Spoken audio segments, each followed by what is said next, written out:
అందరికీ నమస్కారం. Welcome to Sandhya kitchen India. ఈరోజు మనం చేసుకోబోయేది ఒక ప్రత్యేకమైనటువంటి రసం అండి. ఇది సాధారణ టమాటా రసం కాదు, రంగురంగుల టమాటాలతో చేసే టేస్టీ అండ్ హెల్దీ రసం. ఈ ఎరుపు, పసుపు, ఆకుపచ్చ టమోటాలను కలిపి చేస్తే రుచి మాత్రమే కాదండి, కళ్ళకు కూడా పండుగే. ముందుగా టమాటాలను తీసుకొని శుభ్రంగా కడిగి వాటర్ పోసుకోవాలి. ఇందులోకి కొద్దిగా చింతపండును కూడా వేసి ఓవెన్లో పెట్టి 4-5 నిమిషాల పాటు ఉడికించుకోవాలి. మనం నార్మల్గా అయినా ఉడికించవచ్చండి, కానీ ఓవెన్లో పెడితే చాలా త్వరగా ఉడికిపోతాయండి.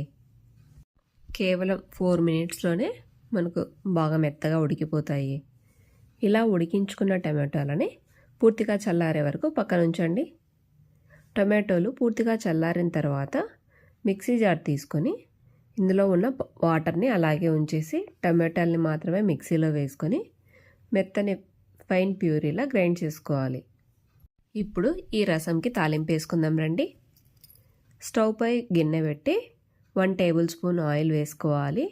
రసంకి ఆయిల్ ఎక్కువగా వేయకూడదండి, చాలా తక్కువగా వేసుకోవాలి, లేదంటే మళ్ళీ మనకు రసంలో పైన ఆయిల్ తేలుతూ ఉంటుంది. ఆయిల్ హీట్ అయ్యాక 1/2 టీ స్పూన్ పోపు దినుసులు, 1 ఎండుమిరపకాయ, కొద్దిగా కరివేపాకు, ఒక చిన్న ఉల్లిపాయని సన్నగా కట్ చేసి వేసుకోవాలి. మనం నార్మల్గా వెల్లుల్లి వేస్తాం కదండి, కానీ టమాటో రసంకి ఉల్లిపాయతో చేస్తే బాగుంటుందండి. ఉల్లిపాయ కాస్త గోల్డెన్ బ్రౌన్ వచ్చాక మనం గ్రైండ్ చేసి పెట్టుకున్న రసం ఉంది కదండి, ఆ రసంని పోసి మరిగించుకోవాలి. ఇప్పుడు ఇందులోకి 1/2 టీ స్పూన్ పసుపు, 1 టీ స్పూన్ ఉప్పు, 1/4 టీ స్పూన్ కారం, 1/2 టీ స్పూన్ పంచదార వేసి రసంని మరిగించుకోవాలి. పంచదార వేయటం వలన మనకు రుచులన్నీ బ్యాలెన్స్ అవుతాయండి. ఉప్పు, కారం, పులుపు అన్నీ బ్యాలెన్స్ అయ్యి రసం చాలా టేస్టీగా ఉంటుంది. ఈ రసం మరిగేలోపు మనం ఇందుకు కావాల్సిన ఒక ప్రత్యేకమైనటువంటి పౌడర్ని తయారు చేసుకుందాం రండి. మిక్సీ జార్ తీసుకొని 1 టీ స్పూన్ శనగపప్పు, కొద్దిగా ఎండు కొబ్బరి వేసి వీటంతటిని ఒకసారి మెత్తని పౌడర్లా గ్రైండ్ చేసుకోవాలి. ఇప్పుడు ఇందులోకి 3-4 వెల్లుల్లి రెబ్బలు, అలాగే కొద్దిగా కరివేపాకు వేసి కొద్దిగా పల్స్ మోడ్లో గ్రైండ్ చేసుకోవాలండి. రసం ఇలా బాగా మరుగుతున్న టైంలో 1/2 టీ స్పూన్ ధనియా పౌడర్, అలాగే మనం గ్రైండ్ చేసి పెట్టుకున్న పప్పుల పొడి మిశ్రమం ఉంది కదండి, ఆ పప్పుల పొడిని వేసి మరో 2-3 నిమిషాల పాటు మరిగించుకోవాలి. ఈ పప్పుల పొడి వేయటం వల్ల మనకు రసం బాగా చిక్కగా అవుతుందండి.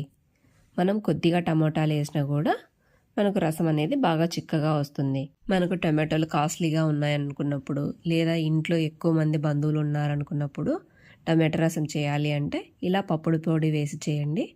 ఎంతమంది ఉన్నా కూడా చాలా రసం చేసుకోవచ్చు. చివరగా కొద్దిగా కొత్తిమీర వేసి ఇక స్టవ్ ఆఫ్ చేసుకోవటమే. అంతే అండి, ఎంతో సింపుల్ అండ్ టేస్టీ అయినటువంటి టొమాటో రసం రెడీ. ఈ టొమాటో రసం వేడివేడి రైస్లోకైనా ఉప్మాలోకైనా చాలా బాగుంటుందండి. ఉప్మాలో ఈ టమాటో రసం వేసుకొని తింటే చాలా బాగుంటుందండి. మీరు ఎప్పుడైనా తిన్నారా? తిన్న వాళ్ళు కామెంట్ చేయండి. తినని వాళ్ళు ఒకసారి ట్రై చేసి చూడండి, చాలా బాగుంటుందండి. తప్పక మీరు ఒకసారి ట్రై చేసి మీకు ఎలా వచ్చిందో కామెంట్ చేయండి. Thanks for watching my video. Please like, share and subscribe to my channel.